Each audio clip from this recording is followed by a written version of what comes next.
A school hallway, a trusted officer, and a 12-year-old girl. What should have been a normal day turned into something no one saw coming. When a corrupt cop targets the wrong child, he thinks he's just dealing with another quiet student. What he doesn't know, that girl's mother is the chief of police, and she's not about to let this go. What unfolds next is a gripping story of power, silence, and a mother's relentless fight for justice. And believe me, you'll want to stay until the end because justice, when it comes, doesn't knock softly, it roars. Let us know what time you're listening and where you're tuning in from. Drop a comment below, and if this story speaks to you, don't forget to hit like and subscribe. Now, let's get into it. The morning sun filtered gently through the gauzy kitchen curtains, casting long streaks of golden light across the tiled floor, as the smell of scrambled eggs and buttered toast mingled in the air. Chief Yvonne Brooks stood by the stove, one hand resting lightly on the handle of a skillet, the other holding a steaming mug of coffee, eyes still soft with sleep yet sharp beneath the surface. She wasn't in uniform yet, just a woman in a slate-gray robe, bare feet on cool ceramic hair, wrapped in a silk scarf, looking every bit the devoted mother rather than the city's highest-ranking law enforcement officer. Across the table, her daughter Amira sat hunched over her sketchpad eyebrows, furrowed tongue pressed lightly to her lip as she concentrated on capturing a curve just right. At 12, Amira had an artist's soul and the quiet boldness of a girl who understood far more than she let on. "You're going to be late," Yvonne said gently, setting a plate in front of her daughter, whose only response was a distracted hum and a nod that didn't look convincing. Yvonne sat down opposite her, tucking one leg under the other, then leaned forward slightly. "I mean it, baby. Eat first, draw later. The art's not going anywhere." Amira gave a reluctant smile, the kind that lingered only on one side of her face. "It's for the contest, Miss. Chen says they might frame the winner's drawing in the front office." There was pride in her voice, but underneath that shimmered something else: hesitation, the kind that children carry when they're unsure if the world will be kind to their dreams. Yvonne reached out, brushing a crumb from her daughter's cheek, her voice low and even. "You'll win if it's judged fairly, and if it's not, you'll still know what you're capable of. That matters more." The wind outside picked up slightly, making the leaves rattle against the kitchen window, like fingers tapping in thought, and for a moment neither of them spoke. Yvonne was thinking about the week ahead, the budget meeting with the mayor's office, the unresolved tensions in her department, and the subtle, unspoken weight of being a black woman leading a police force that didn't always want to be led. She'd grown used to silence that carried judgment and praise that was laced with skepticism. Even at the top, she often felt she was standing on the thinnest ice, forced to smile through rooms that only tolerated her because they couldn't deny her competence.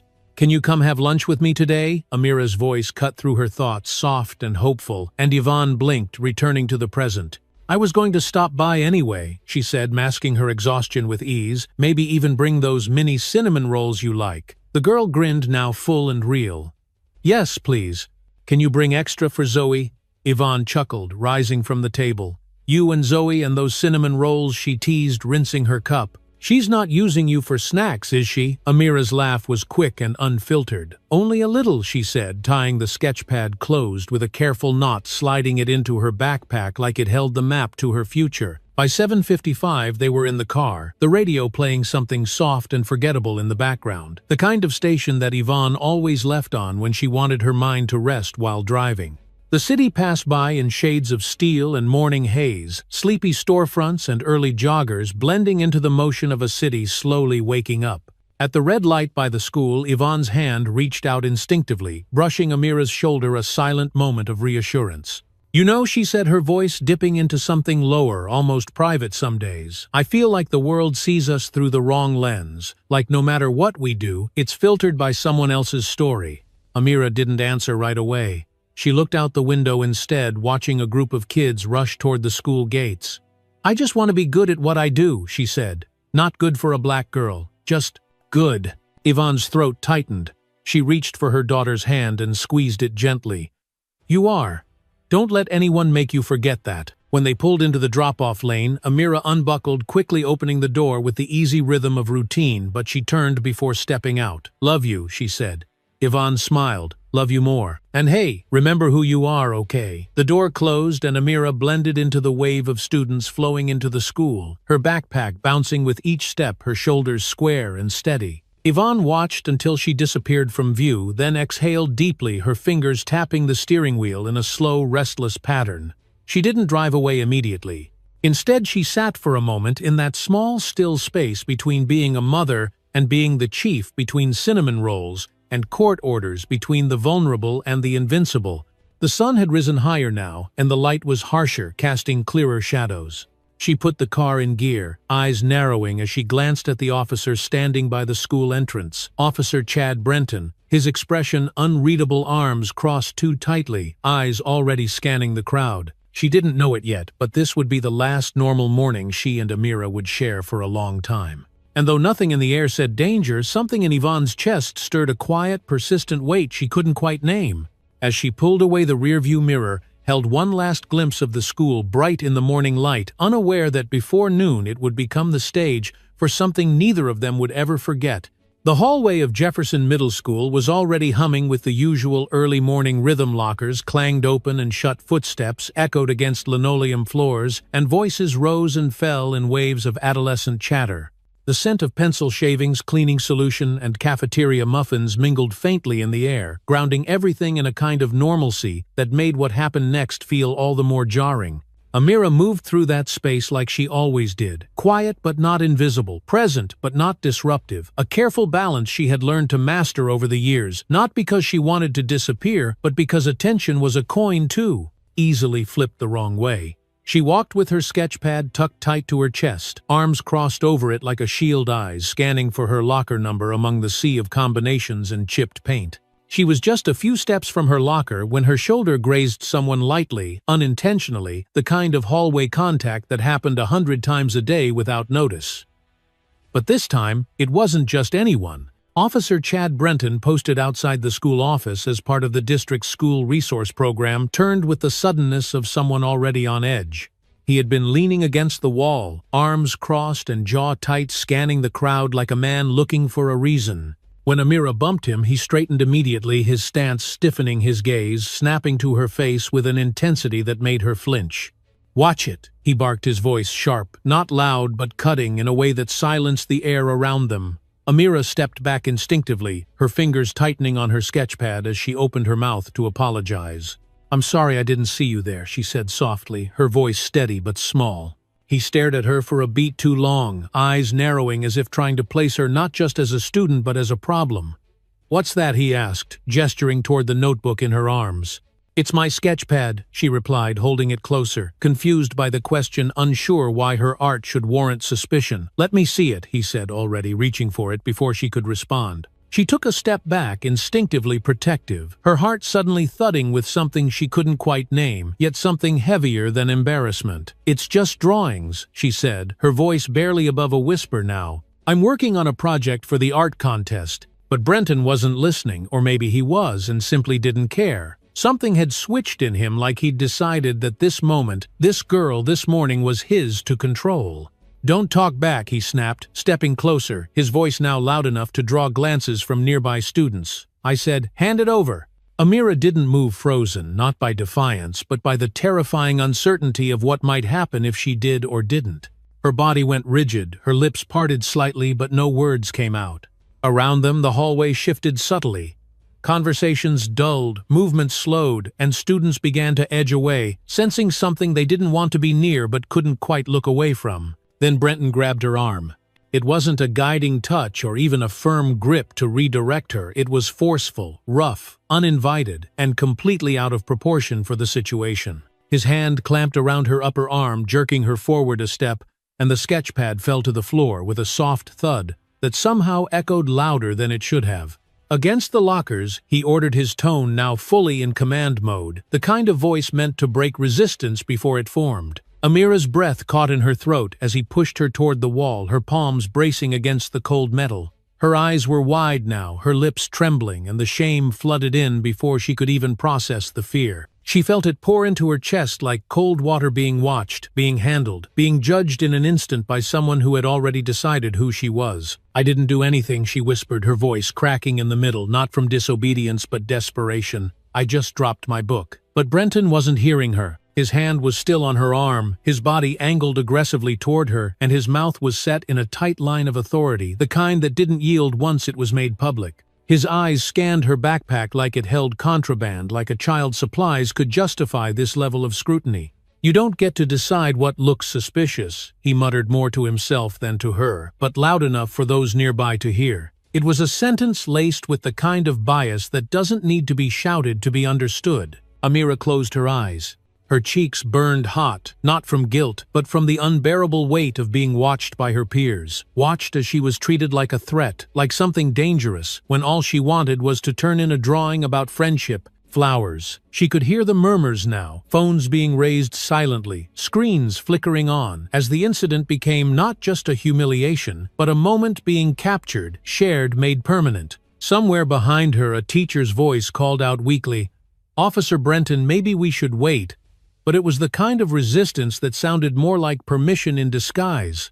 Brenton turned toward the voice and waved it off with a dismissive shake of his head. "I'm handling it," he said flatly, not even bothering to hide the disdain curling at the edge of his words. Amira didn't resist. She didn't run. She didn't scream. She stood there pressed against the lockers, breathing in short, trembling bursts, wondering how the morning had slipped so quickly from routine into nightmare. Her hands were open, palms pressed flat against the cool surface, the same way her mother had taught her to do if she was ever pulled over. Slow movements, visible hands, no sudden gestures. She wasn't sure if that rule applied to hallways. Time blurred. The footsteps around her seemed distant, and the overhead lights flickered slightly, as if even the building couldn't decide whether to stay steady or flicker out. Her knees ached from the tension in her legs, but she didn't dare move. Somewhere down the hall, the first period bell rang clear and sharp, a tone that usually signaled beginnings. But for Amira, it only marked the moment she realized that safety, even at school, even in daylight, was not something she could ever take for granted again. And just like that, everything changed. Not with a shout or a scream, but with the quiet shock of a single question. Why me? The kind of question no 12-year-old should ever have to ask. The slap wasn't loud, but it cut through the hallway like glass cracking under pressure, sudden and sharp, silencing every whisper and freezing every motion around it. Amira staggered sideways from the force, her backpack slipping off one shoulder, her body thrown out of balance, not just by the blow itself, but by the stunning realization that it had actually happened. She didn't cry out, not yet. Instead, her hand flew instinctively to the side of her face, fingers grazing the stinging warmth spreading across her cheek like a delayed explosion. Her mouth opened slightly, but no sound came, only a gasp that caught in her throat, trembling with disbelief. The sketchpad she had clutched so tightly fell again to the floor, this time landing open pages, fluttering like wings, trying to lift away from the violence they had just witnessed. A cluster of students had gathered by then, drawn by the noise, frozen by the scene, unraveling before them. Wide eyes, half-covered mouths, the glint of phone cameras, raised slowly, uncertainly capturing every second in hesitant silence. No one spoke. No one moved. Not even the teachers near the end of the corridor. It was as if time had slammed into a wall and refused to keep going forward. Officer Brenton stood above her hand, still partially raised, the edge of his fingers trembling just slightly, either from adrenaline or regret, or perhaps from neither. His jaw was clenched, his eyes narrowed, as if searching for a justification that would make sense of what he had just done. But the truth sat naked in the hallway, heavy and undeniable, carried in the weight of the air that suddenly felt much too thick to breathe. Amira didn't look at him. She couldn't. She kept her eyes down, not from guilt, but because she didn't want to give him her tears. Not there, not with everyone watching. Her body felt numb, her breath coming in uneven shudders, the shock of pain slowly overtaken by the burn of humiliation. There was something uniquely brutal about being struck in front of your peers, not just hurt, but shamed, exposed, made into a symbol before you could even process what had happened. Somewhere deep inside her, a quiet voice whispered, "This isn't your fault," but it was drowned out by a louder, sharper echo. "They're all watching you now." The silence cracked when a voice rang out from down the hall, not loud, but firm, steady, unmistakable in its authority. "Hey!" The sound carried like thunder, slicing through the stillness, and all eyes turned toward its source. At the far end of the corridor, Yvonne Brooks stood perfectly still, her left hand wrapped around a folder, her right frozen mid-step, her eyes locked directly onto her daughter. Her breath had caught the moment she saw Amira pinned against the lockers, and now seeing her crumpled near the floor, cheek red and knees, shaking, something ancient and visceral began to rise in her chest. She walked forward slowly, deliberately, her heels clicking sharply against the tiles, each step a declaration of presence, each breath a battle to keep her rage from spilling out too soon. Her face was unreadable calm, in a way that only those familiar with deep practiced restraint could recognize, an expression that said, "I see everything and I will not be rushed." Officer Brenton turned his head slightly, frowning, still not grasping who she was, or perhaps simply not expecting to be challenged. "Ma'am, you need to stay back," he said, one hand raised in a dismissive gesture, his tone patronizing as though she were an uninformed onlooker interrupting a perfectly justified moment. Yvonne's voice didn't rise. It didn't need to. "Let go of her," she said, each word wrapped in a calm so cold it burned. Brenton blinked, confusion flickering across his face as he hesitated. "She was being uncooperative," he replied, his voice wobbling just slightly, now unsure if he had misread something. "She refused to comply with my request." He looked at the students behind him for support, but they offered none, only silence, and the glow of recording screens pointed directly at him. Yvonne stepped closer, her eyes never leaving his. "You laid hands on a child, in front of witnesses, with no provocation." Her tone didn't accuse. It stated. Brenton opened his mouth again, but nothing coherent came out, just the ghost of justification already crumbling before it could be shaped into words. "Who even are you?" he muttered, more to himself than to her frustration and defensiveness creeping into his expression. She stopped just a few feet from him now, her gaze steady, unblinking, and utterly unyielding. Then she said it clear and low, "I'm Chief Yvonne Brooks. That's my daughter." A visible ripple passed through the watching crowd, a breath drawn in unison, as the revelation landed like a stone in still water, reverberating outward with immediate force. Brenton's body stiffened, the blood draining from his face, as the words settled into place, irrefutable and irreversible. His hand dropped from his belt. His stance faltered. For the first time he looked down at Amira, not with contempt but with dawning fear. Amira didn't look up.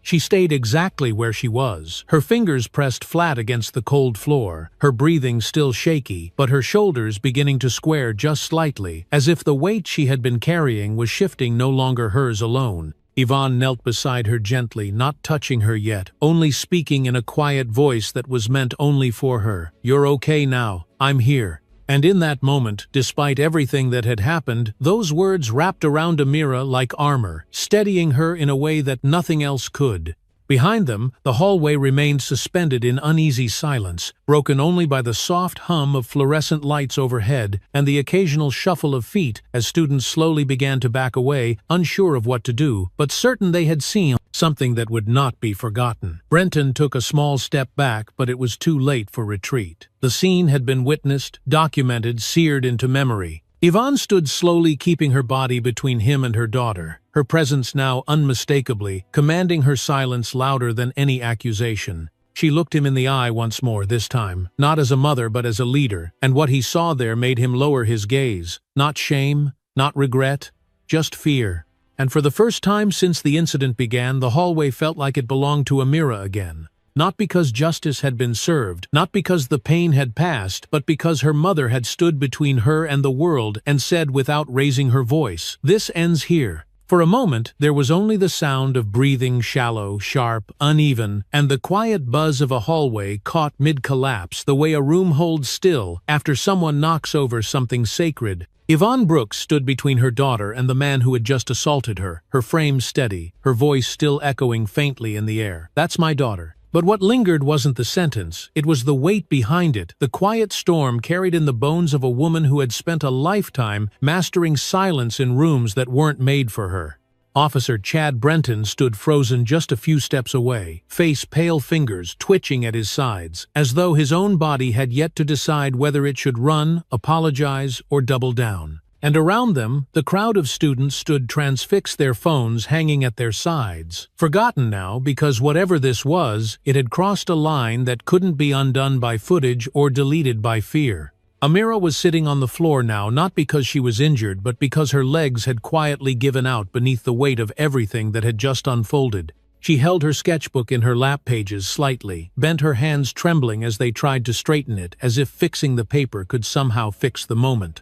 Yvonne crouched beside her, not speaking, not touching, just close enough for Amira to feel the warmth of her presence and the calm certainty that her mother, who in that moment was not a chief or a badge but just a woman who loved her child, would not let her stand up alone. Brenton shifted his weight, cleared his throat, and tried to reassert control, though his voice had lost its edge. She was resisting. I asked her politely to hand over her notebook, and she got defensive. His words stumbled out unsure of their own shape, eyes darting toward the bystanders as if fishing for allies in a sea that had already turned away from him. Yvonne didn't stand yet. She just looked up at him with a gaze so level it felt like a mirror being held up to something he didn't want to see. And you thought that justified physical force on a 12-year-old child. In a school hallway, her voice remained low, measured a controlled current just beneath the surface, but it carried something far more dangerous than anger: truth. He flinched, whether from her words or from the knowledge that each one was being heard by dozens of witnesses. She couldn't tell. You don't understand. He tried again, defensive now, hands moving in small, frustrated circles. You weren't here. You didn't see the way she looked at me. The attitude, the silence, the way she... He stopped, suddenly aware that every word he said made the hole beneath him wider, not shallower. Yvonne rose slowly, dusting off her knees with a grace that felt more commanding than any raised voice could have been. You're right, she said, not taking her eyes off him. I wasn't here. She paused for just a breath. But now I am. And I saw exactly what I needed to see.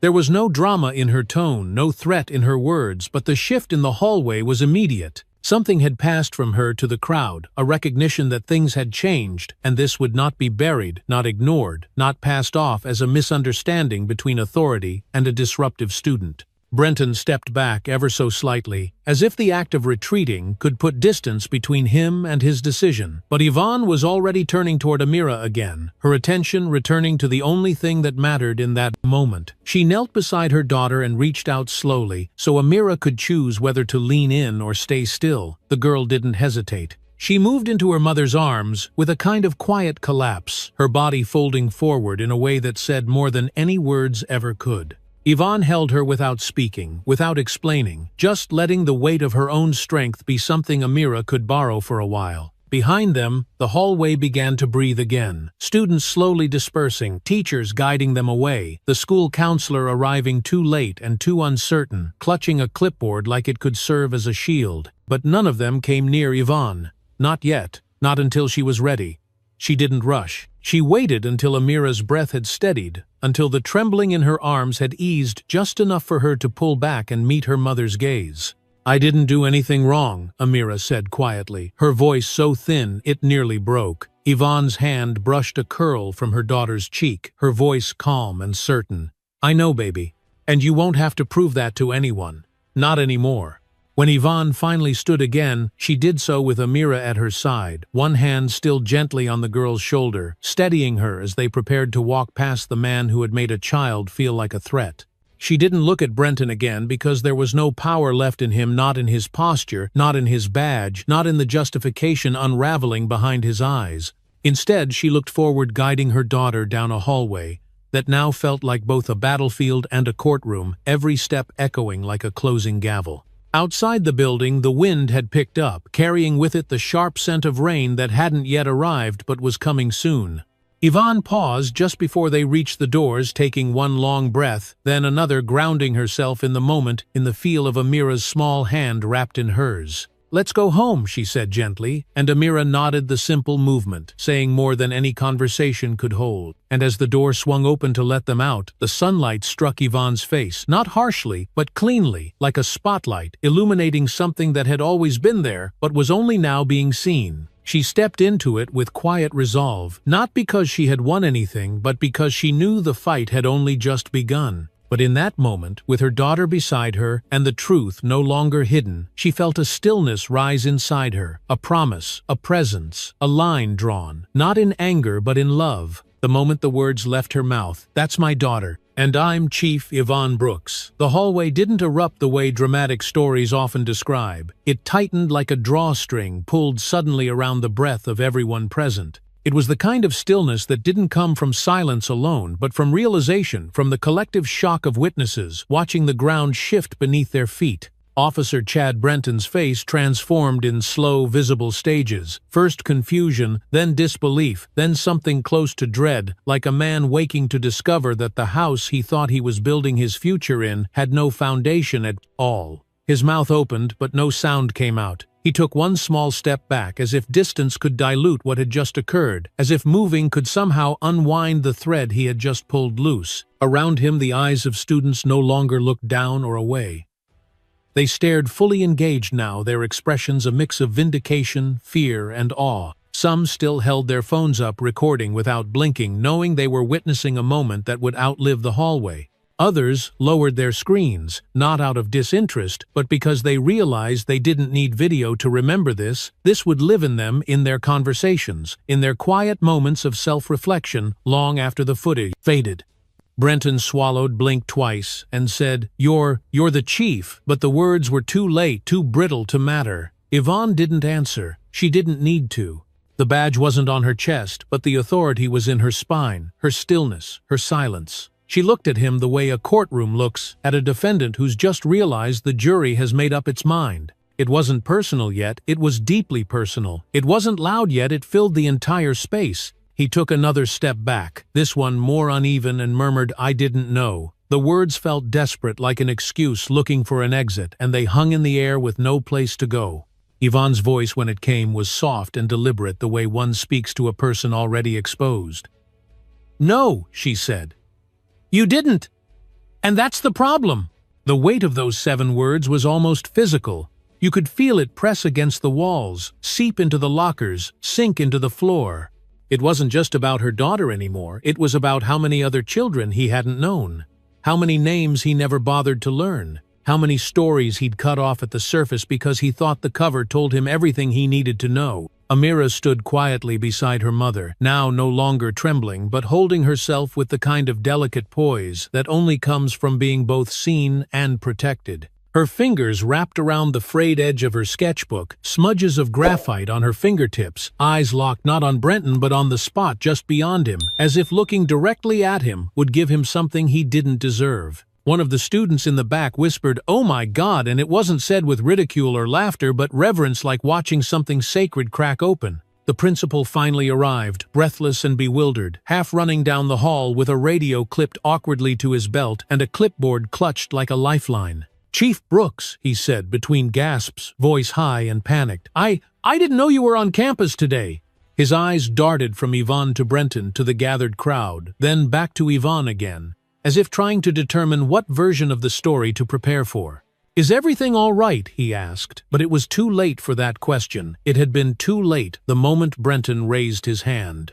Yvonne turned her head slightly, not in anger, but in disbelief, as if she were staring at a man who still didn't realize the water was rising. "You have officers here who think hitting a child is procedure," she said, her voice calm but hollow. "What do you think is all right about that?" The principal began, but then stopped, realizing there was no answer that wouldn't reveal something about himself. Brenton's shoulders slumped slightly, the bravado now leaking out of him like air from a balloon. He rubbed the back of his neck, eyes flicking downward, and then toward the wall as if some inanimate object might give him a script to follow. The hallway was still full, but no one interrupted. No one spoke. The students, the staff, even the security guard who had arrived too late to do anything everyone just watched. Some because they wanted justice. Some because they wanted to see what justice looked like. But a few, the ones with eyes wide open and hands clenched tight around their books, were watching for something more. They were watching to see if the system they had been taught to believe in could bend just this once toward something resembling dignity. Yvonne took one long breath and reached for Amira's hand. "We're leaving now," she said, not to anyone in particular, but with enough clarity that no one mistook it for a suggestion. She didn't ask for permission. She didn't wait for a nod. She simply turned and began walking her daughter beside her, their steps in sync, their shoulders aligned like matching lines on the same blueprint. Brenton didn't stop them. The principal didn't follow, and the hallway slowly, cautiously began to part for them. As they walked, Amira whispered, "Are we in trouble?" Her voice was thin, uncertain, a child's question shaped by fear and confusion. Yvonne didn't stop. She just squeezed her daughter's hand a little tighter. "No, sweetheart," she said.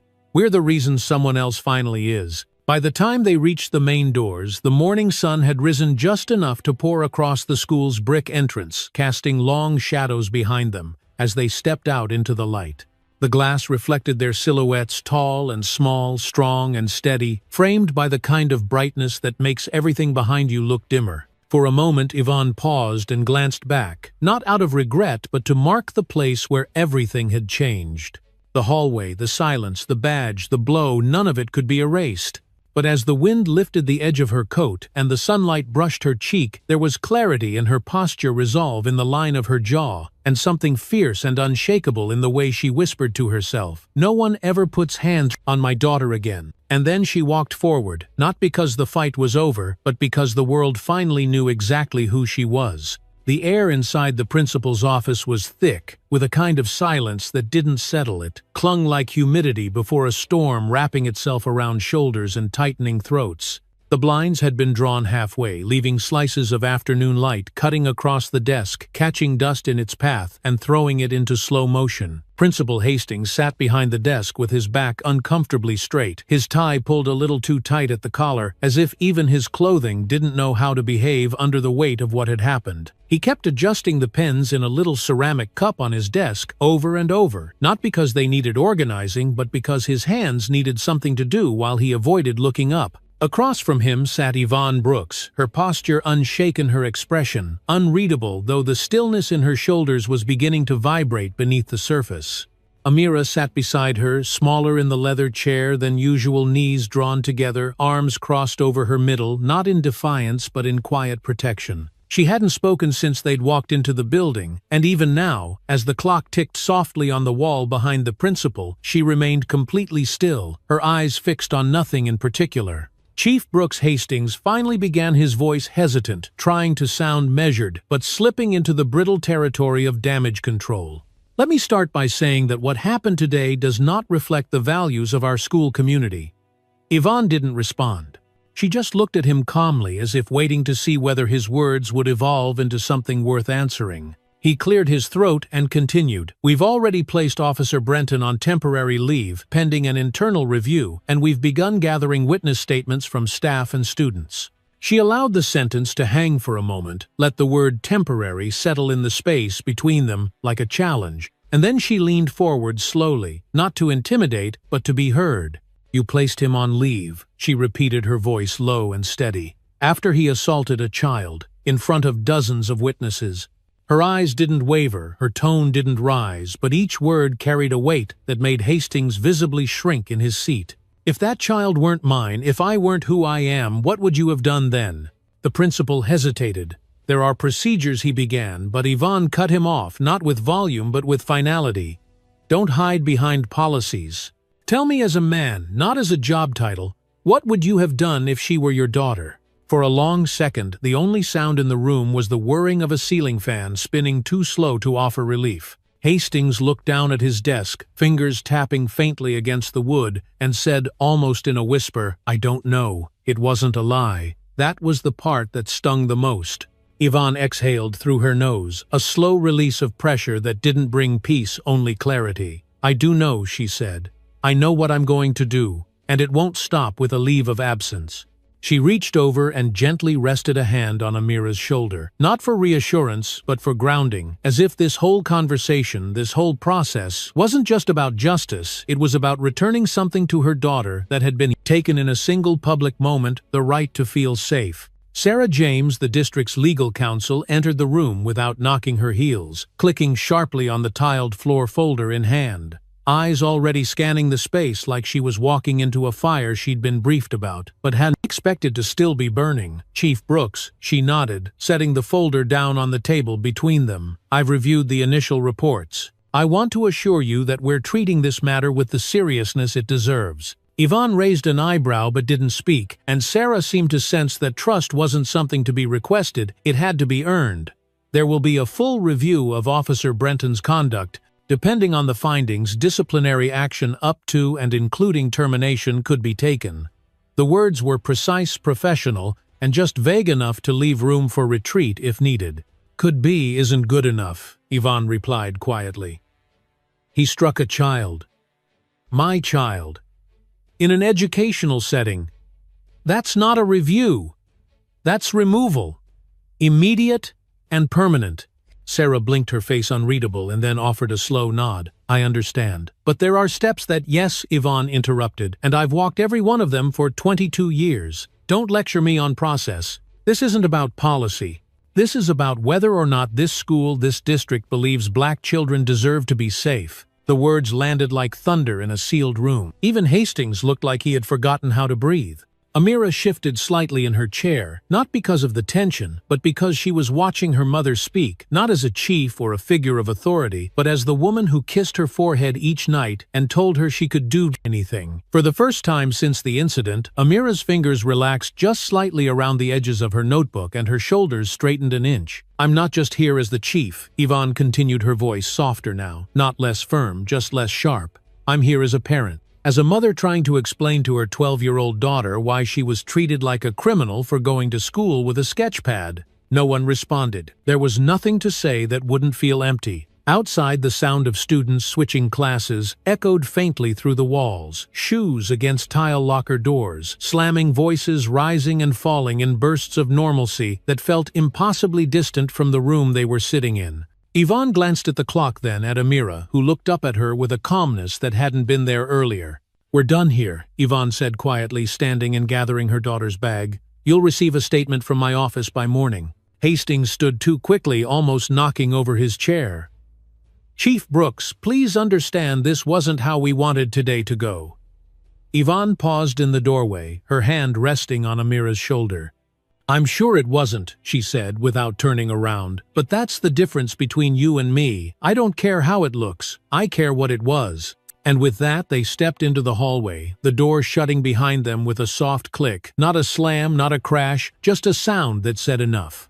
And as they walked away side by side, their steps steady and aligned, the hallway didn't feel threatening anymore. It felt clear, as if every eye watching now understood who had been wrong and who had stood up to make it right. The precinct didn't feel the same anymore. Not in its rhythm, not in its temperature, not in the way voices traveled between walls that had once felt neutral, but now seemed to lean in and listen. Yvonne could feel it the moment she stepped through the glass doors, the quiet shifts in posture, the sidelong glances that lingered a beat too long the way. Small conversations stopped when she walked past, then started again with a lower tone. It wasn't that they had stopped respecting her position, they hadn't, but respect was no longer the same as solidarity, and beneath the clipped nods and formal greetings, she could hear it in the silence doubt. In the main hallway, the morning light spilled through the front windows and scattered across the linoleum in soft angles, as if even the sun wasn't sure how bright it should be here.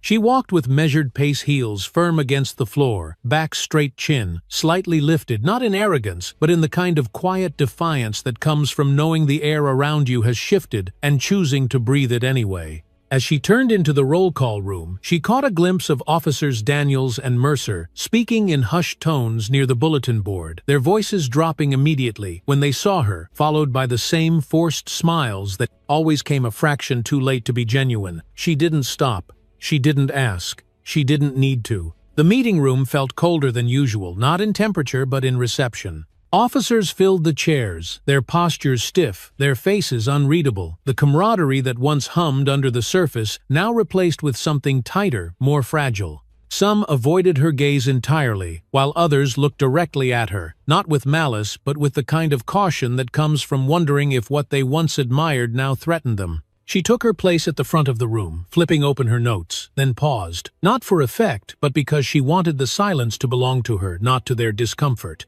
"I know some of you think what happened last week was personal," she said, evenly scanning the room. "And you're right, it was. My daughter was assaulted in a school hallway by someone who wore the same badge you do." A shift in energy moved across the room, not as sharp as anger, but not quiet either, more like the murmur of men trying to decide whether to listen or retreat behind defensiveness. She let the pause stretch again, not to provoke, but to give them room to feel what they needed to feel. "But this isn't just about her," she continued, voice steady but resolute.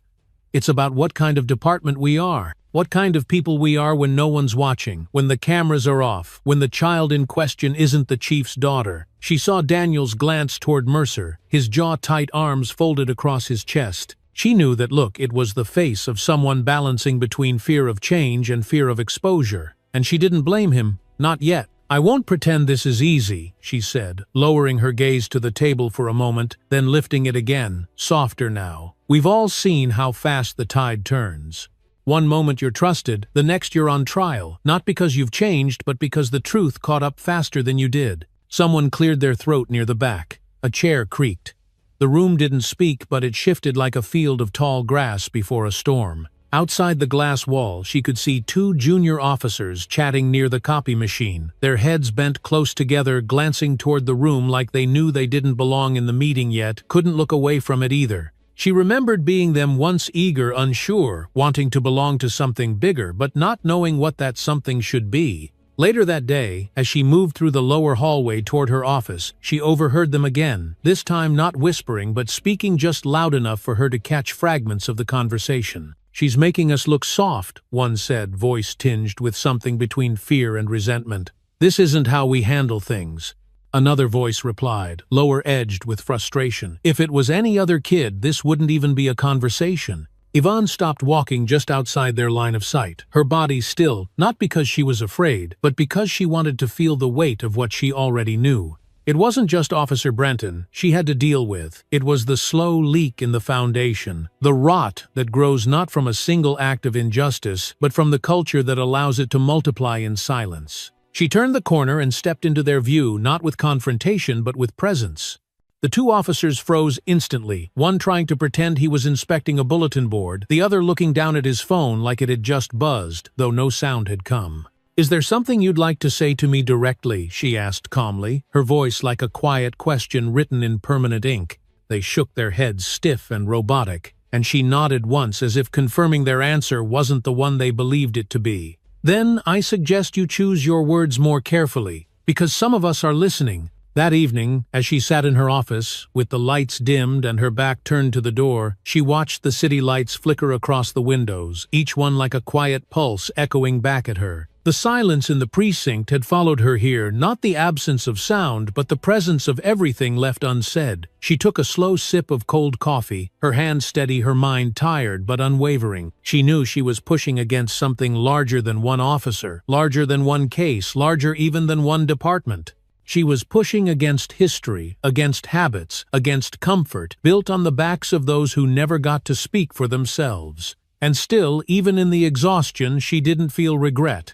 Outside, her office voices passed in the hallway, muffled but familiar, and for just a moment she allowed herself to lean back in her chair and let her eyes close, not in surrender, but in clarity. Because sometimes, leadership isn't about convincing people to follow, it's about standing so still in the truth that it becomes impossible to look away. It started with a file, just a manila folder, ordinary and unassuming, passed across a desk with a quiet thud that didn't match the weight of what was inside.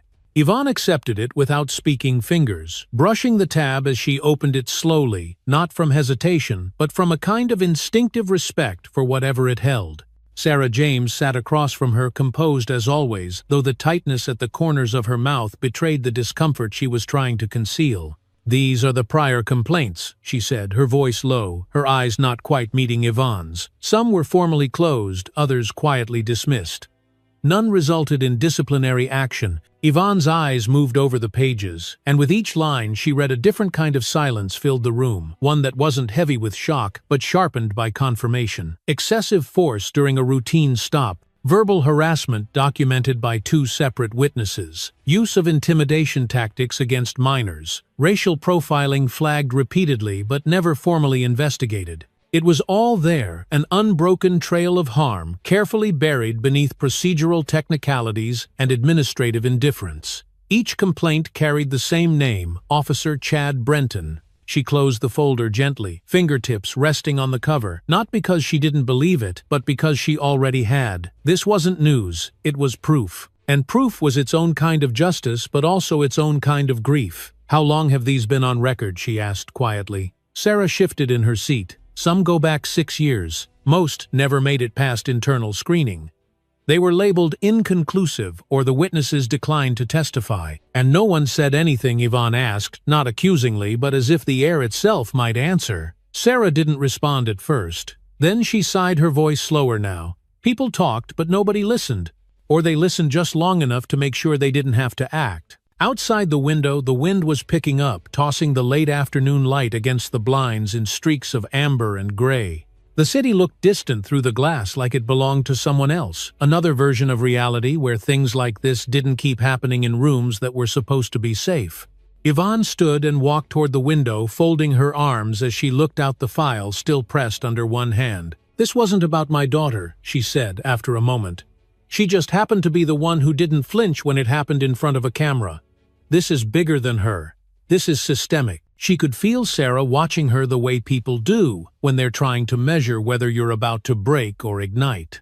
"And now that it's out," Sarah said carefully, "you know it won't stop with Brenton. People will ask why no one caught this sooner. Why he was allowed to stay on the force this long." Yvonne turned from the window, her face calm but her eyes burning.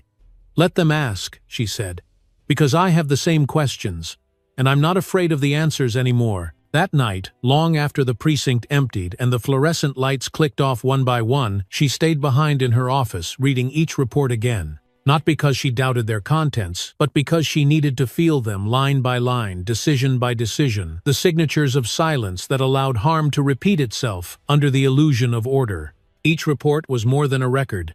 It was a moment someone had cried out and no one answered. And the worst part was that she recognized the handwriting in some of the notes. She remembered the conversations in passing, the warnings spoken softly between tired colleagues, the way problems were sometimes reshaped to fit the limits of what the system was willing to acknowledge. Her phone buzzed once, lighting up the darkness on her desk. It was a text from a former academy instructor, someone she respected, someone who hadn't said a word publicly. "Tread lightly, Yvonne. You're not just walking into a storm, you're dragging the whole sky with you." She stared at it for a while, then powered the phone off, laying it face down next to the folder. When she left the building, the streets were almost empty, streetlights flickering to life with a mechanical click that echoed softly in the distance. She walked slowly to her car, listening to the sound of her own footsteps, steady and deliberate, echoing slightly off the pavement. The file was in her bag, but the weight of it was in her chest. Not just what it proved, but what it demanded. At home, Amira was asleep on the couch, curled under a soft blanket, her sketchpad resting against her chest. The television was on, but muted, flashing a news ticker about protests, statements, and public demands for reform. Yvonne stood in the doorway for a while, watching her daughter breathe small, even breaths that seemed lighter now, but still carried something fragile underneath. She sat down beside her, careful not to wake her, and gently moved the sketchpad to the side, her hand lingering for a moment on the drawing beneath it, a graphite image of two women standing side by side, one tall, one smaller, both facing a storm in the distance. She didn't cry. She didn't smile either. She just sat there, holding the moment like a photograph burned into the skin of her memory, because now she knew what had to come next.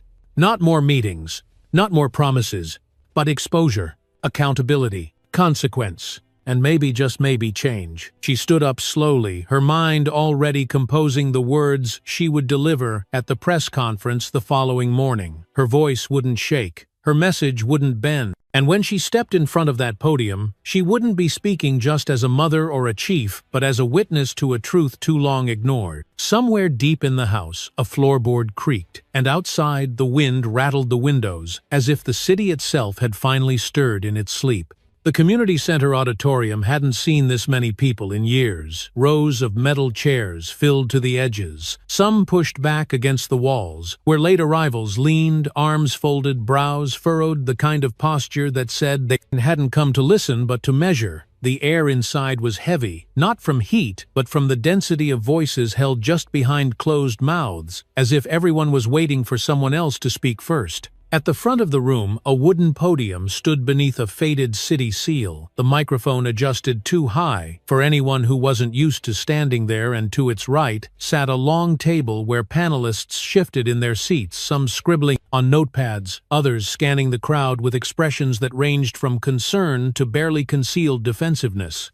Yvonne stood near the door for a moment before making her way down the side aisle, her boots clicking softly against the concrete floor, her presence turning heads even before she reached the front. She wasn't wearing her uniform tonight. She chose dark slacks, a black blouse, and a single gold pin at her collar. Not because she didn't want to be seen as Chief Brooks, but because she wanted to be heard as Yvonne, the mother, the citizen, the woman who had stood in a hallway and watched power turn into violence. She didn't sit with the panel. She didn't ask for a reserved seat. Instead, she took the last chair in the second row and waited like everyone else, her hands resting quietly in her lap, her gaze steady and unwavering. The moderator, a local pastor with kind eyes and a voice too gentle for the weight of the evening, cleared his throat and stepped forward. "We've gathered tonight," he began, "because what happened wasn't just a moment, it was a mirror. And for many of us, what we saw in that mirror, we didn't like." A low murmur swept through the crowd, some agreeing, some shifting uncomfortably, others watching, like they still weren't sure what side of the mirror they were on. "There will be time for open comments," he continued, "but first I'd like to invite Chief Brooks to say a few words." Yvonne stood without hesitation, every movement deliberate, not rehearsed but deeply rooted. She stepped toward the podium, adjusted the mic down an inch, and looked out at a sea of faces that held more emotion than words could capture. Parents holding children's hands too tightly, teachers with arms crossed over folders, elders nodding quietly from the back row, and teens leaning against walls with phones in hand already recording. "I wasn't going to speak tonight," she began, her voice clear but without ceremony. "Because there are times when words feel like a luxury, when action should speak louder. But then I realized if I stayed silent, I'd be part of the same system that taught silence is survival." She scanned the room slowly, not to command it, but to connect. "So let me say it plainly. My daughter was assaulted by someone wearing a badge inside a school in front of witnesses. And if she hadn't been my daughter, if I hadn't shown up when I did, she might have walked away, not just hurt but invisible." A woman near the front wiped at her eyes. A man, 3 rows back, let out a soft, sharp breath, the kind that's half grief, half rage. Yvonne continued, "But this isn't just about her. This is about every child who's learned that safety depends on being silent, still, and small. This is about every parent who's sat their kid down and said, 'Be careful. Be polite. Keep your hands visible,' not because they broke the law, but because the law breaks differently for some of us." She paused, letting that settle not as a blow but as an offering a truth given without apology. "We've seen the footage. We've read the reports. But the real question is, what do we do now that we can't look away?" For a moment, no one moved. And then a voice spoke from the crowd, hesitant but firm. "What do you want from us?" It was a man in his 50s, blue windbreaker, hands clenched together in his lap. His question wasn't hostile. It was scared, as if he wanted to do something but didn't know what would matter. Yvonne turned toward him, nodded once. "I want you to stop pretending this is new," she said softly. "I want you to stop treating this like a scandal and start treating it like a symptom. I want you to demand more from the people you trust to protect your kids. And I want you to look in the mirror and ask why it took a viral video for you to care." The man nodded slowly, like someone finally hearing the echo of something he'd been trying to understand for years. Behind him another hand rose, then another, then another. Over the next hour, voices filled the room, some angry, some tired, some trembling, with a kind of quiet that had waited too long to be spoken. A teacher stood and described the fear in her students' eyes. A retired officer admitted he'd seen things he hadn't stopped and never forgave himself for. A teenager with a shaky voice told the room he didn't want to grow up, afraid of the people meant to protect him. And through it all, Yvonne listened, not as a leader collecting data, but as a woman absorbing the weight of every truth too long dismissed as emotion. When the final speaker sat down, the moderator returned to the front, his voice lower now. "Thank you, everyone. We'll share these transcripts with the district, and we'll push for change. But don't let tonight be the end of your voice. Let it be the beginning." The room slowly emptied, people lingering in clusters, still talking, still processing, still needing to know they weren't alone. Yvonne stepped outside into the crisp evening air, the sky above her, a soft canvas of indigo and gray streetlights, humming quietly against the dark. She took a long breath, slow and full, then let it out into the cool silence. And as she stood there on the steps, the last one to leave her hands resting lightly on the rail, she realized something she hadn't felt in days. Not victory, not relief, but momentum, a shift in the current, a gathering of voices too powerful to be stilled. Not a wave yet, but the beginning of one. Inside the precinct, everything appeared to function, as usual. Phones rang, papers shuffled, radios cracked with coded dispatches, but under the surface, something fundamental had shifted. The energy was no longer one of rhythm and coordination, but of waiting like a hallway where a conversation had just ended badly, and everyone was pretending they hadn't heard it. Yvonne noticed it immediately, not in grand gestures or direct confrontation, but in the absence of what used to be there, the brief nods that carried mutual trust, the casual good mornings that once came with eye contact. Now the greetings were forced or skipped altogether, and every conversation stopped just half a second too early when she passed by. She moved through the building with calm efficiency, not because she didn't feel the tension, but because she refused to let it shape her steps. Her office was on the second floor past the department's common room, where a group of officers stood, huddled around a coffee machine, their voices dipping as soon as she came into view. One of them, Daniels, a sergeant with 10 years under his belt and a reputation for being old school, didn't even try to pretend. He glanced at her, then leaned in closer to the others, whispering something that made two of them stifle a laugh. It was subtle, but not silent.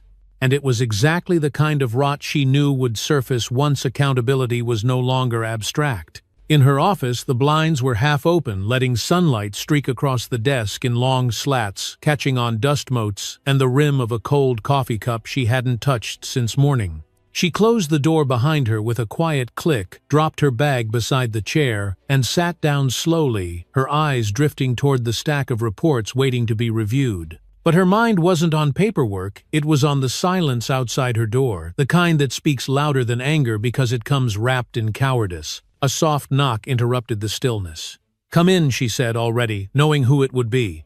Lieutenant Vega stepped inside, tall and broad-shouldered but visibly uneasy, his mouth pulled into a tight line that looked rehearsed. "Chief," he began, pausing just long enough to reveal he wasn't sure how to continue.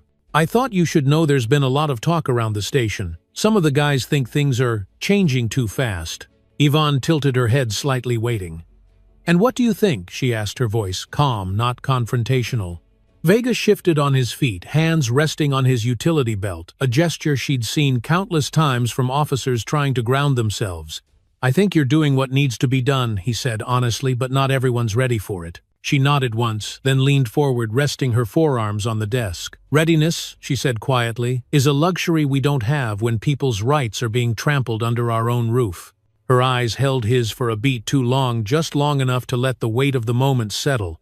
"Tell them," she added, "change isn't waiting on comfort." Vega nodded slowly. "I'll pass it along," he said, though the hesitation in his step as he turned suggested he wasn't sure how it would be received. As the door clicked shut behind him, Yvonne sat back and exhaled the kind of breath that feels like releasing something you've been holding just under the skin. She wasn't angry, not yet.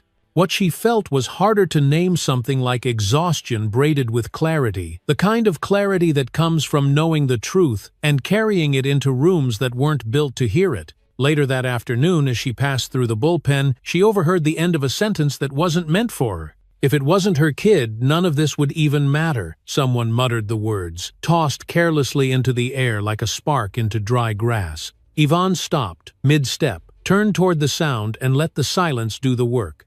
Officers froze the air, stiffening, as if the building itself had braced for impact. She walked forward slowly, eyes landing on Daniels, who looked up with that same defiant tilt in his jaw. "Was that you?" she asked, her voice low even. He didn't deny it. "I said what I said," he replied, tone cool but clipped. "You're turning this department into a circus because you got personal." There it was, the real accusation, unvarnished and rooted in fear. Not fear of her daughter's pain, not fear of misconduct, but fear of losing the illusion of control. Yvonne stepped closer, closing the space between them until the room itself seemed to narrow. "You think this is about me?" she asked, not shouting, not flinching. "Then you haven't been listening. And maybe that's the real problem." Daniels opened his mouth to respond, but nothing came out. Around them, no one moved, no one defended him, and that silence finally felt like progress. That evening, after the building had emptied and the overhead lights dimmed to their night mode glow, Yvonne sat alone in the briefing room, reviewing training footage from the academy. On screen, a younger Brenton barked commands during a simulation, his tone aggressive, his posture exaggerated, his eyes cold. She paused the video, staring at the frozen frame, his hand on a trainee's chest, pushing him back, shouting something blurred by static. She rewound it, watched again, then turned off the monitor and sat in the dark for a long while, her fingers resting lightly on the table's edge. There would be more like him, she knew. Officers who believed authority meant dominance, who interpreted procedure as power, who masked bias behind policy. But she also knew that the tide didn't change all at once. It turned slowly, pulled by hands willing to reach into the water again and again, even when it stung. Outside the parking lot was nearly empty, the streetlights flickering in and out of rhythm, casting shadows that stretched across the pavement like quiet questions waiting for answers. She stepped out into the cool air, wrapped her coat a little tighter, and let the night settle around her. The building behind her hummed with electricity, but in her chest the stillness returned, not weakness, not retreat, but the kind of quiet that comes before resolve. She knew tomorrow would bring more resistance, more whispers, more calculated indifference, but it would also bring more reason to keep going. And as she reached her car and looked once more at the precinct doors, she felt no fear, just clarity, and the unshakable decision to walk back through them again come morning. The courthouse was full before the doors officially opened, every bench, occupied every aisle, flanked by those willing to stand for hours just to bear witness. The room pulsed with a strange energy, the kind that comes when justice is promised but not yet delivered, when truth hangs in the air like a breath waiting to be exhaled. The walls were old, paneled in dark wood, the kind that carried the echoes of other trials, other verdicts, some fair, many not. In the quiet moments before the judge entered, people spoke in whispers, not out of respect, but because they were afraid to say aloud what they feared most, that even now, even after everything, it still might not matter. Yvonne sat in the front row, her shoulders square, her hands folded neatly in her lap, every line of her posture a reflection of control. But her fingers pressed against each other more tightly than she realized, and her breath, though steady, caught each time the courtroom door creaked open behind her. Amira sat beside her, dressed in a navy blue sweater and black pants, her hair pulled back tightly, her face composed but pale. She didn't speak, didn't fidget, just stared straight ahead at the empty witness stand with a gaze far older than her 12 years should allow. Yvonne glanced down once, watching her daughter's foot sway slightly above the floor, not quite reaching, and then looked away, unwilling to let her own emotions unspool in front of the cameras. Across the room, Chad Brenton sat at the defense table, his jaw clenched, a deep line etched between his brows, as if scowling could still bend the facts. He wore a dark suit that didn't quite fit him right, like someone trying to hide behind the idea of civility, hoping that fabric could erase memory. His attorney leaned in every few minutes, whispering with a hand covering his mouth, but Brenton barely acknowledged him. His eyes flickered often toward Yvonne, sometimes toward Amira, but mostly toward the judge's bench where all outcomes lived and died. The judge entered quietly, a woman in her 60s with salt-gray hair pulled back into a low bun and a gaze that gave nothing away. When she spoke, her voice was low, clear, and calm, the voice of someone who had seen too many lives altered in too few words. "We're here to deliver a verdict in the matter of Officer Chad Brenton," she said, without ceremony or pause. After reviewing the evidence, the testimonies, and the conduct in question, the court finds the defendant guilty of misconduct, abuse of authority, and unlawful use of force. The words didn't echo. They didn't need to.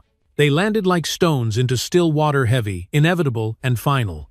A wave of reactions rippled quietly through the courtroom. Some gasped, some nodded slowly, some closed their eyes, as if allowing themselves finally to breathe. Yvonne didn't react right away. She sat still, every muscle locked in place, waiting to be sure the ground beneath her wasn't shifting again. Then Amira's hand slid gently into hers, fingers, cool but firm, and Yvonne turned to her daughter, seeing something in her eyes that hadn't been there since the day it happened, a small light. Not joy, not triumph, but safety. Brenton exhaled hard, like a man who had been holding on to the illusion of invincibility until the very last second. His shoulders slumped, his mouth opened slightly, and for the first time in weeks, he looked like someone who understood what he'd lost. He didn't look at Yvonne again. He didn't dare. The judge continued outlining the next steps, the sentencing date, the procedural closing remarks, but Yvonne didn't hear most of it. Her focus was on Amira, who hadn't let go of her hand, who was now blinking rapidly but refusing to let a single tear fall. Yvonne leaned in slightly and whispered, "You were brave." Amira nodded, her voice small. "It's over now, right?" Yvonne hesitated, because she knew that what had happened wasn't the end of something, it was the beginning of something else, something heavier. The paperwork, the reviews, the fallout in the department, the media, the tension still lingering in precinct corridors like cigarette smoke. But none of that was her daughter's burden. "For you it is," she said quietly. "For me not yet." Outside the courthouse, the sun had begun to lower, casting long shadows across the courthouse steps, where press cameras waited and microphones blinked with red lights. Protest signs leaned against walls, some still held by tired hands, others placed carefully where they could be seen, but no longer shouted. People gathered in clusters, some embracing, some crying, others standing alone in silence, their faces turned toward the heavy wooden doors, like they were waiting for something to come out and change their lives. Yvonne guided Amira down the steps, slowly, one hand on her daughter's back, the other shielding her from flashes and shouts. "Chief Brooks, do you have a statement?" someone called out. "How does it feel to see a guilty verdict?" another asked. But Yvonne didn't stop. She didn't speak. She didn't look at them, not out of anger, out of choice, because this moment wasn't for them. It was for the girl beside her who had stood tall on the witness stand, who had described what it felt like to be shoved, to be struck, to be seen not as a child but as a threat, and who had told the truth even when her voice shook. They walked past the crowd, past the line of police vehicles and black sedans, past the people with microphones and notepads, and reached their car parked just around the corner. Inside, the air was still quiet, thick with the scent of seat leather warmed by the afternoon sun. Amira climbed in first, dropping her backpack at her feet, then leaned her head against the window and closed her eyes. Yvonne took her seat behind the wheel, both hands resting on the steering wheel for a moment before turning the key. The engine hummed to life, but she didn't drive away yet. Instead, she looked over at her daughter, studying the soft curve of her brow, the way her eyelashes trembled slightly, even in sleep. And for a long moment, she allowed herself to feel the weight of it, not just the verdict, not just the headlines, but the cost. Then she reached over and gently adjusted the air vent, turning it toward Amira, making sure the breeze hit her just right. She looked up into the rearview mirror, saw her own face reflected back, tired, steady, changed, and let the image settle there quiet and true. She didn't smile. She didn't cry. She just nodded once to no one in particular, as if to say, "We're still here." And then she drove home. The house was quieter than usual that evening, not because no one was speaking, but because the silence had a purpose. Now it was a kind of stillness that followed resolution, the heavy quiet that only comes when something long held finally releases its grip. The sun outside had dipped behind the trees, casting long shadows across the living room floor, the amber light catching on the framed photos that lined the bookshelf, pictures of school events, vacations, birthdays, and that one from Amira's fifth-grade play where she stood in a cardboard crown smiling like the world would never hurt her. Yvonne sat at the kitchen table, one hand wrapped around a mug of tea that had long gone cold, the other resting gently against a page of her daughter's sketchbook left open beside her. The drawing was simple but precise, two hands reaching across a gap, one smaller than the other, their fingers almost touching. The lines were soft, hesitant in places, but the meaning was unmistakable. She traced the outline of the hands with her eyes, her throat tightening, as she thought about everything those fingers had endured in silence before finding the strength to speak in court. From the other room came the soft click of a television remote, followed by Amira's footsteps, light but steady, as she made her way down the hall and into the kitchen. She paused in the doorway, leaning slightly against the frame, her arms crossed, not defensively, just in that way she did when she wasn't sure what to say yet. Her hair was still damp from the shower, and she wore the oversized hoodie that Yvonne had bought her at the museum last fall, the sleeves too long but comforting in that way only favorite clothes can be. "Hey," Amira said quietly. Yvonne looked up and offered a small smile. "Hey, baby. You hungry?" Amira shrugged. "Not really. Just tired, I guess." She walked over and pulled out the chair opposite her mother, sitting down slowly, her gaze falling to the sketchbook between them. "I started that after the hearing," she said softly. "Before we knew what the judge would say." Yvonne nodded, taking in the subtle tension still etched around her daughter's eyes. "It's beautiful," she said. "It's strong." Amira traced one of the pencil lines with her fingertip and whispered, "I was scared it wouldn't be enough."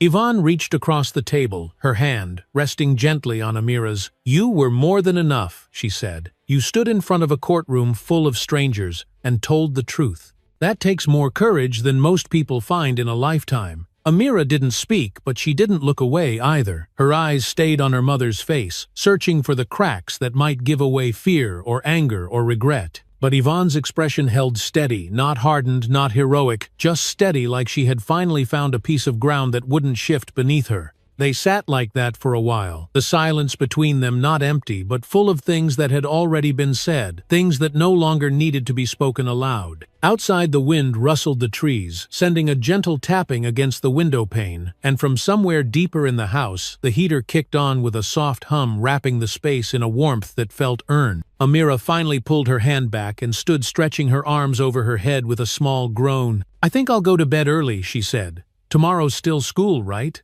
Yvonne smiled, a quiet laugh catching in her chest.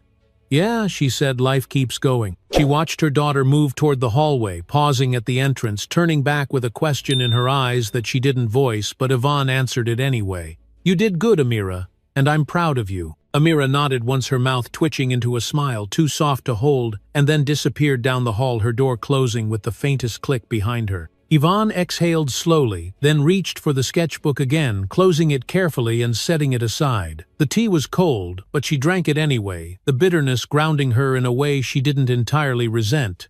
Her phone buzzed on the counter, and she let it ring. There would be messages from reporters, from colleagues, from people who had stayed silent until the verdict was read, and now wanted to stand beside her. But tonight wasn't for any of them. She walked to the window and stood there for a moment, watching, as the streetlights blinked on one by one, their glow washing over the sidewalk where Amira used to draw with chalk in the summers, leaving hearts and stars and the occasional misspelled poem. It felt like a lifetime ago, but even now those faint traces still showed up sometimes when it rained, little ghosts of color rising from the concrete, as if they had never fully washed away. The neighborhood was quiet. A dog barked in the distance. A car passed slowly down the block, its headlights sweeping across the houses before disappearing again. And in that stillness, Yvonne allowed herself to breathe not just the deep mechanical breath she'd practiced in the mirror before meetings, but something softer, something real. She closed her eyes, resting her forehead lightly against the glass, and let the quiet settle over her shoulders like a shawl. For the first time in weeks, she wasn't waiting for the next fight. For the first time in weeks, no one was watching her to see if she would break. She wasn't Chief Brooks in this moment. She wasn't a headline or a statement or a point of contention. She was just a mother standing in her home, listening to the echo of her daughter's steps fading down the hallway. And in that moment, everything felt still. Not resolved, not healed, but still. And that for now was enough. The precinct walls hadn't changed, but the way people walked through them had more watchful now, more deliberate, like every step was carrying not just their weight, but the weight of what they stood for.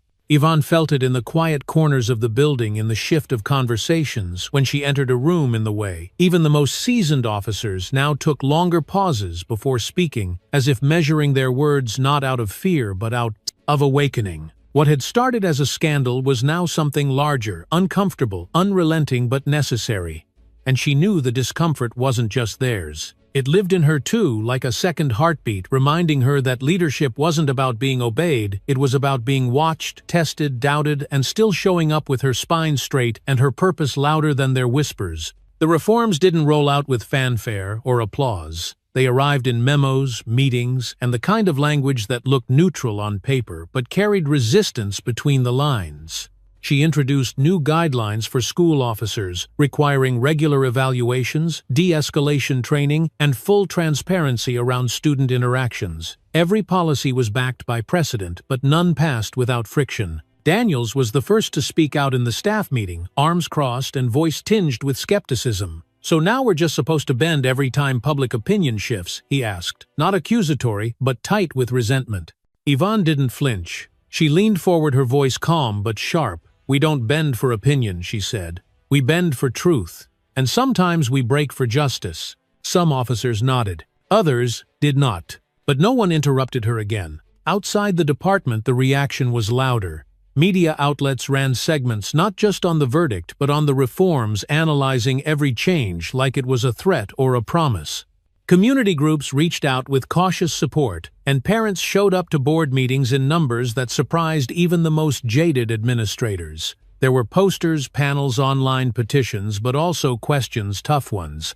Some asked why it took personal tragedy for change to begin. Others wondered if it would last once the headlines faded. Yvonne welcomed every question, because they meant people were paying attention. She knew public focus was a fragile thing prone to drifting toward the next crisis, the next outrage. But for now they were watching, and that was enough to keep going. At home, Amira was slowly returning to herself, though not the exact self from before. She laughed more easily now, but there was something wiser behind her smile, something sharper in her eyes. One afternoon, as Yvonne was reviewing updated department compliance logs at the kitchen table, Amira walked in holding a flyer from school. "They're doing a justice assembly," she said, placing the paper in front of her mother. "They asked if I want to say something." Yvonne looked at her gently, setting down her pen.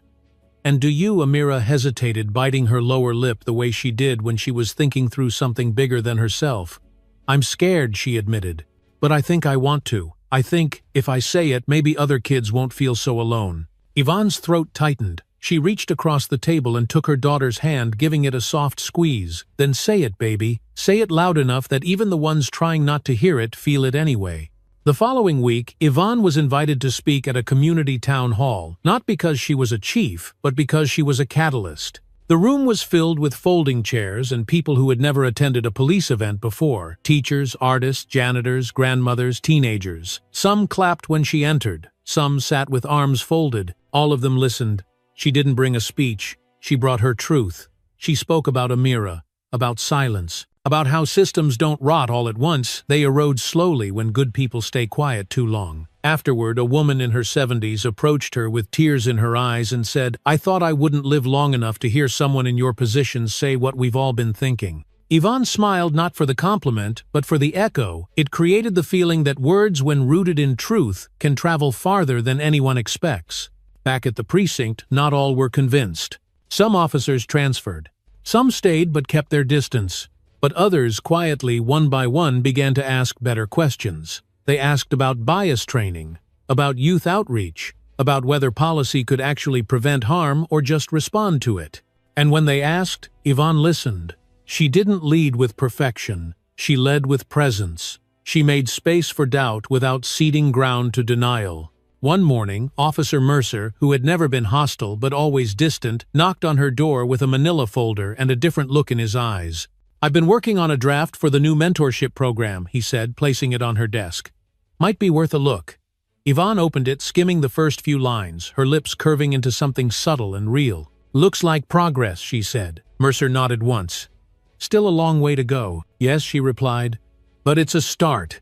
That night after dinner, Amira sat at the kitchen table sketching again. This time, a group of students under a tree holding signs, their faces different but their stances unified. Yvonne watched from the doorway, arms crossed loosely over her chest, the corners of her mouth soft, with something close to peace. "Are you going to share that one too?" she asked. Amira glanced up. "Maybe," she said. "Depends who needs to see it." And with that, Yvonne turned off the hallway light, letting the warm kitchen glow spill gently across her daughter's shoulders. She didn't need to say anything else. Because some legacies aren't built in policy or headlines or podiums.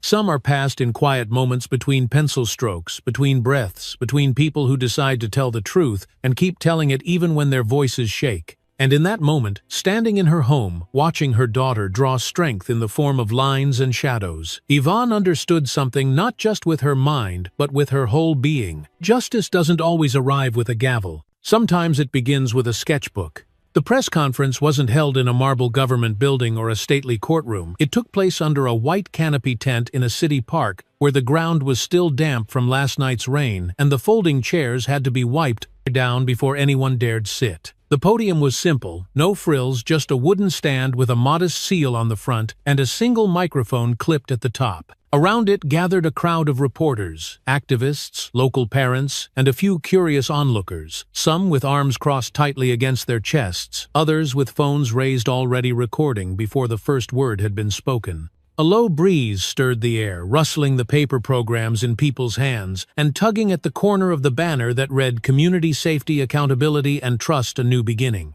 Yvonne stood just behind the podium, not in uniform, but in a tailored navy blazer and dark slacks, her presence composed and resolute. She had declined to have anyone introduce her. This was her moment, and her words would carry more weight without preamble or filter. As she stepped forward, the crowd quieted the ambient noise of the city, still humming faintly in the background, the distant honk of a car, the muffled bark of a dog, the steady buzz of camera shutters clicking to life. "I'm not here to make a speech," she began, her voice strong but not loud, steady in its intention. "I'm here to make a promise, and not just as your chief of police, but as a mother, a neighbor, and a woman who has seen firsthand what silence costs." She scanned the faces in front of her, taking in the varied expressions, some skeptical, some hopeful, many somewhere in between. "We talk about justice like it's an event, something that happens after the damage is done. But real justice isn't reactive. It's proactive, it's uncomfortable, and it demands more than policy. It demands a shift in who we believe deserves protection." The applause came slowly, at first polite and measured, until a few claps turned into a ripple of agreement that spread across the lawn. Yvonne waited until it faded, then continued. "In the weeks since the incident involving my daughter, we've heard a lot about accountability. But accountability without transformation is just punishment. So today we're announcing a new initiative, one that puts community voices at the center of safety." She outlined the reforms in clear, unflinching detail: independent oversight for school resource officers, real-time complaint reporting systems, mandatory public forums on policing practices, and most notably the creation of a youth justice advisory board led by students themselves. Each measure was designed not just to respond to past harm, but to prevent future harm, and to make sure no child felt powerless inside a school building again. "We don't need to raise our children to survive the system," she said. "We need to raise the system to deserve our children." The crowd was silent then, not out of disapproval, but because the weight of that sentence needed time to settle. A young mother near the front wiped her eyes with the sleeve of her hoodie. A teenage boy in a red beanie lowered his phone and simply nodded to himself. These weren't political gestures. They were human ones. After the conference ended, people approached Yvonne in small groups, some to thank her, others to question her, a few just to stand beside her for a moment without speaking. She welcomed them all. She answered each question calmly, without deflection. She didn't promise perfection. She promised presence. And in a world that had so often equated leadership with distance, that was more radical than any slogan could capture. Later that evening, back at home, the house was filled with the smells of garlic and roasted vegetables. Amira's request for a celebratory dinner that neither of them really had the energy to cook, but had committed to anyway. Yvonne moved around the kitchen with deliberate ease, sliding a tray into the oven, setting two mismatched plates on the table, and humming under her breath, a tune she didn't realize she still remembered. Amira sat at the counter, sketchbook open, but she wasn't drawing. She was just sitting, watching her mother with a thoughtful expression. "Do you think it'll work?" she asked finally, her voice soft but not uncertain. Yvonne turned, wiped her hands on a dish towel, and leaned back against the counter. "What do you mean?" "The reforms, the new board, the stuff you said at the park. Do you think it'll change anything?" Yvonne considered the question carefully, not because she didn't know her answer, but because Amira deserved the full weight of truth. "It'll change some things," she said. "It won't fix everything. It won't erase what happened. But it gives people tools. It gives them a voice. And sometimes that's how the cracks start." Amira nodded slowly, then closed the sketchbook and placed it on the table.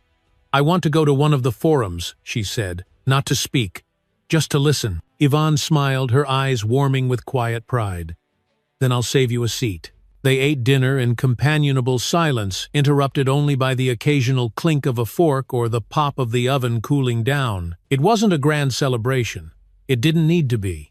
It was enough to share a meal in peace, without fear, without pretending. Afterward, as the night stretched out and the world quieted again, Yvonne stepped outside onto the porch with a cup of tea in hand. The sky above was clear, dotted with stars, the air cool enough to raise goosebumps on her arms. She stood there for a long moment, listening, not for danger, not for applause, but for the sound of her neighborhood breathing. A window opened 2 houses down. Someone laughed faintly from a back patio. Somewhere a wind chime danced in the breeze. And in that small chorus of everyday sounds, she found the answer to Amira's question, not in certainty but in motion. Change was happening. It was quiet. It was slow, but it was real. And this time it had a face. On the final day of the school year, the air carried that distinct hum of closing chapters, half excitement, half exhaustion, and something quieter underneath that only the adults really understood.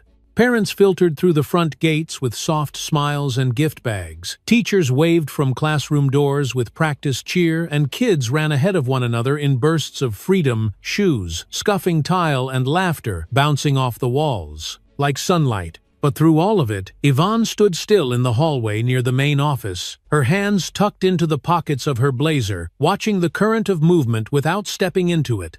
This wasn't just another afternoon for her, and it wasn't just the end of a school year. It was the first time she'd set foot in this building since the day everything unraveled. The walls had been painted since then. A fresh coat of soft blue now covered the institutional beige that once lined the corridors.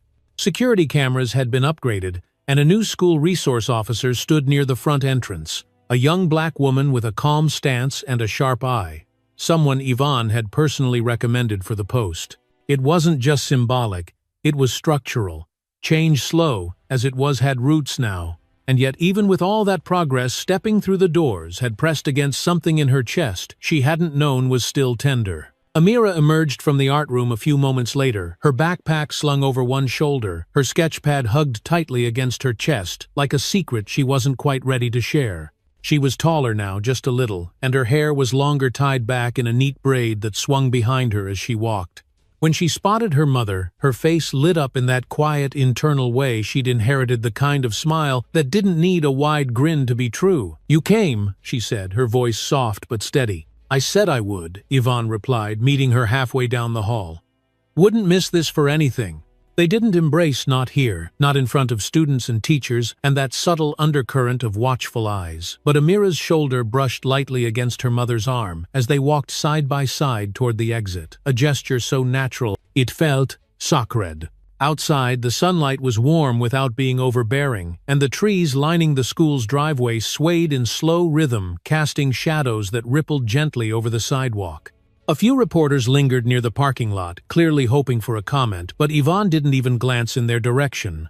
She had made enough statements in press rooms, courtrooms, and public hearings to last a lifetime. This wasn't about sound bites anymore. This was about walking her daughter home. "How did the portfolio review go?" she asked as they reached the car. Amira slid into the passenger seat, buckled her belt, and gave a nonchalant shrug, but there was a brightness in her voice when she replied. Miss Chen said, "I'm getting better at perspective. I'm not so scared of drawing hands anymore." Yvonne smiled, easing the car onto the road. "Hands are tough. Takes practice to get them right." Amira looked out the window for a beat, then said, "Yeah, but when you finally get it, when the fingers actually look like they belong, it's kind of magic." Yvonne glanced sideways, catching the way the girl's fingers were now tracing invisible lines on the window's edge, sketching in the air as if the world itself were her canvas. They drove in companionable silence for a while, the city passing around them like scenery in a play that no longer needed to shout. When they stopped at a red light near the library, Amira turned suddenly, her voice quieter now. "Do you think he ever really understood what he did?" Yvonne didn't ask who she meant. There was only one he in the shadow of their shared story. She tapped her thumb lightly against the steering wheel, then said, "I think he understood that the world wasn't going to let him pretend it didn't happen. Whether or not he felt it, that's harder to know." Amira nodded, her gaze returning to the window, and Yvonne didn't push the conversation further. Some truths are not meant to be unpacked all at once. They unfold slowly over time, like drawings revealed in careful layers of shading and light. At home, the smell of jasmine drifted in through the open windows, carried on the early summer breeze, and the air was filled with the subtle clinking of wind chimes and the distant laughter of neighborhood kids chasing each other across the lawns. Yvonne stepped into the kitchen, poured 2 glasses of lemonade, and set them on the table just as Amira came in and dropped her backpack by the door with a gentle thud. The girl opened her sketchbook and flipped through the pages, pausing at one near the middle. "Can I show you something?" she asked. Yvonne sat down beside her, and Amira turned the book around, revealing a drawing in soft pencil lines, 2 figures back to back, one in a blazer, the other in a hoodie, their outlines distinct but connected by a shared shadow that stretched between them like a thread. Above them, a single word had been written in delicate script: witness. Yvonne stared at it for a long moment, her throat tightening, not with sorrow, but with something deeper: recognition. She reached out, brushing a finger lightly over the page. "You saw all of it?" she said, her voice hushed. "And you remembered?" "I didn't want to forget," Amira replied. "Even the hard parts." They sat there as the light faded slowly, letting the weight of that page hold them together in a silence that felt whole. And as the first stars began to appear above their quiet street, Yvonne looked at her daughter, not just as the child she had sworn to protect, but as the young artist, the witness, the truth-teller, who had walked through fire and drawn her way out the other side. In that moment, she didn't think about the hearings, the reforms, the statements, or the meetings that still awaited her. She didn't think about the officers who still whispered, or the journalists who still called, or the questions that would never fully be answered. She simply thought, she's okay. And for the first time in a long time, that thought was enough. When a mother saw her daughter being treated unfairly, she didn't choose silence. She didn't choose to fight back with anger. Instead, she stood firm with truth, with courage, and with love. This story isn't just about laws or justice. It's a reminder that sometimes the strongest thing we can do is stand up and say, I see. I will not look away. Life isn't always fair, especially for those who've been silent for too long. But every act of courage, whether it's speaking a truth, drawing a picture, or simply listening to someone in pain, can change an entire community. Whether you're a grandparent, a parent, or simply a witness, never underestimate the power of presence, of compassion, and of speaking up when no one else dares to. Because justice doesn't begin in a courtroom. It begins in the heart. If this story touched your heart, if you believe that justice starts with the little things, with courage and truth, please like this video. Don't forget to subscribe to the channel to continue following powerful, thoughtful, and deeply human stories like this one. Every subscription isn't just support, it's a way to help share voices of truth, kindness, and hope for a more just world. Thank you for listening.